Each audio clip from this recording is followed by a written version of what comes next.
Waalaikumsalam warahmatullahi wabarakatuh. Alhamdulillahirabbil alamin, wassalatu wassalamu ala asrofil anbiya'i wal mursalin wa ala alihi wa sahbihi ajmain. Asyhadu an la ilaha illallah wahdahu la syarika lah wa asyhadu anna Muhammadan abduhu wa rasuluh. Allahumma shalli ala Muhammad wa ala ali Muhammad. Amma ba'du. Pertama-tama marilah kita panjatkan puji syukur kehadirat Allah Subhanahu wa taala yang telah melimpahkan rahmat dan hidayahnya kepada kita semua, sehingga pada kesempatan malam hari ini kita dapat menjalankan sholat isya dan insya Allah melanjutkan sholat tarawih secara berjamaah di Masjid Al-Iman dalam keadaan sehat walafiat. Amin. Kita lupa selawat serta salam senantiasa tercurahkan kepada junjungan Nabi besar kita Nabi Muhammad sallallahu alaihi wasallam beserta keluarga, sahabat serta para pengikutnya yang setia hingga yaumul qiyamah. Amin. Jamaah salat isya dan salat tarawih yang dirahmati Allah, bumi yang kita tempati adalah planet yang selalu berputar. Ada siang dan ada malam. Roda kehidupan dunia juga tidak pernah berhenti. Kadang naik, kadang turun. Ada suka, ada duka, ada senyum, ada tangis. Kadang-kala dipuji, tapi pada suatu saat kita dicaci. Jangan harapkan ada keabadian perjalanan hidup. Oleh sebab itu, agar tidak terombang-ambing dan tetap tegar dalam menghadapi segala kemungkinan tantangan hidup, kita harus memiliki pegangan dan amalan dalam hidup kita. 3 amalan baik tersebut adalah istiqomah, istikharah, dan istighfar. Yang pertama yakni istiqomah, yaitu kokoh dalam akidah dan konsisten dalam beribadah. Begitu pentingnya istiqomah ini sampai Nabi Muhammad SAW berpesan kepada seseorang seperti dalam hadis berikut. Dari Abu Sufyan bin Abdullah radhiyallahu anhu berkata, "Aku telah berkata, wahai Rasulullah, katakanlah kepadaku pesan dalam Islam sehingga aku tidak perlu bertanya kepada orang lain selain engkau." Nabi menjawab, "Katakanlah aku telah beriman kepada Allah, kemudian beristiqomahlah." Hadis riwayat Muslim. Orang yang beristiqomah selalu kokoh dalam akidah dan tidak goyang keimanan bersama dalam tantangan hidup. Sekalipun dihadapkan pada persoalan hidup, ibadah tidak ikut redup. Kantong kering atau tebal tetap memperhatikan haram halal. Dicaci, dipuji, sujud pantang berhenti. Sekalipun ia memiliki fasilitas kenikmatan, ia tidak tergoda melakukan kemaksiatan. Orang seperti itulah yang dipuji Allah Subhanahu wa taala di dalam Quran surat Fussilat ayat 30. A'udzu billahi minasyaitonir rajim. Bismillahirrahmanirrahim. Innal ladzina qalu rabbunallahu tsumma istaqamu tatanazzalu 'alaihimul malaikatu alla takhafu wa la tahzanu wa abshiru bil jannati allati kuntum tu'adun. Sesungguhnya orang-orang yang mengatakan Tuhan kami ialah Allah, kemudian mereka meneguhkan pendirian mereka, maka malaikat akan turun kepada mereka dengan mengatakan, janganlah kamu merasa takut dan janganlah kamu merasa sedih, dan bergembiralah dengan surga yang telah dijanjikan Allah kepadamu. Jamaah salat isya dan salat tarawih yang dirahmati Allah. Kemudian yang kedua yakni istikharah. Selalu mohon petunjuk Allah dalam setiap langkah dan penuh pertimbangan dalam setiap keputusan.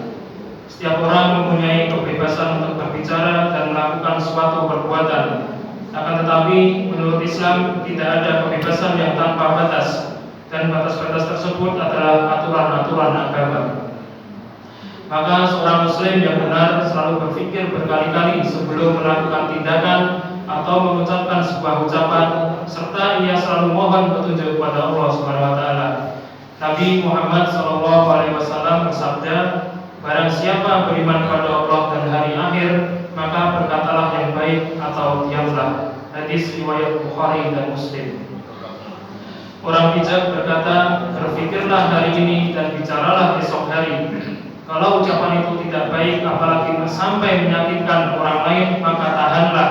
Jangan diucapkan sekalipun menahan ucapan tersebut terasa sakit.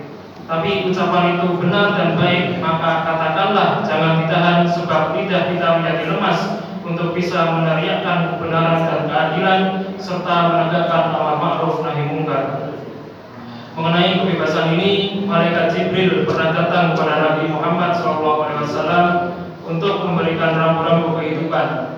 Beliau bersabda, Jibril telah datang kepadaku dan berkata, "Hai Muhammad, hiduplah sesukamu, tapi sesungguhnya engkau suatu saat akan mati. Cintailah apa yang engkau sukai, tapi engkau suatu saat pasti berpisah juga, dan lakukanlah apa yang engkau inginkan. Sesungguhnya semua itu ada balasannya." Hadis riwayat Baihaqi. Kita senantiasa istikharah dalam segala langkah kita, agar kita benar-benar bertindak secara benar dan tidak menimbulkan kekecewaan di kemudian hari. Nabi Muhammad SAW bersabda, tidak akan rugi orang yang beristikharah, tidak akan kecewa orang yang bermusyawarah, dan tidak akan miskin orang yang hidupnya hemat. Hadis riwayat Tabrani. Jamaah sholat isya dan sholat tarawih yang dirahmati Allah. Kemudian yang ketiga yakni istighfar, yaitu memohon ampun kepada Allah Subhanahu wa taala. Setiap orang pernah melakukan kesalahan, baik individu maupun kesalahan sebagai sebuah negara. Setiap kesalahan dan dosa itu sebenarnya penyakit yang merupakan kehidupan kita, yang dapat merusak kehidupan kita. Tidak sedikit persoalan besar yang kita hadapi akhir-akhir ini yang diakibatkan kesalahan kita sendiri. Saatnya kita memohon ampun kepada Allah Subhanahu wa taala, melakukan koreksi untuk menyongsong masa depan yang lebih cerah dengan penuh keridhaan Allah Subhanahu wa taala. Dalam persoalan ekonomi, jika rezeki Allah tidak sampai kepada kita disebabkan karena kemalasan kita, maka yang diobati adalah sifat malas itu. Kita tidak boleh menjadi umat pemalas. Malas adalah bagian dari musuh kita. Jika kesulitan ekonomi tersebut karena kita kurang bisa melakukan terobosan-terobosan yang produktif, maka kreativitas dan etos kerja umat yang harus kita tumbuhkan. Allah Subhanahu wa taala berfirman di dalam surat Hud ayat 52, A'udzu billahi minasyaitonir rajim. Bismillahirrahmanirrahim. Wa ya qaumi istaghfiru rabbakum tsumma tubu ilaihi yursilis samaa'a 'alaikum midrara wa yazidkum quwwatan ila quwwatikum wa la tatawallaw mujrimin.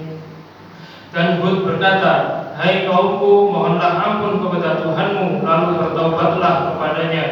Niscaya Dia menurunkan hujan yang sangat deras atasmu, dan Dia akan menambahkan kekuatan kepada kekuatanmu, dan janganlah kamu berpaling dengan berbuat dosa."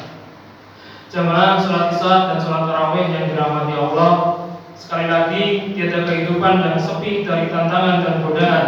Agar kita tetap tegar dan selamat dalam berbagai gelombang kehidupan, kita harus memiliki dan melakukan istiqomah, istikharah, dan istighfar. Mudah-mudahan Allah memberi kekuatan kepada kita untuk menatap masa depan dengan keimanan dan rahmat-Nya yang melimpah. Amin ya rabbal alamin. Demikian yang dapat saya sampaikan, kurang lebihnya saya mohon maaf. Wassalamualaikum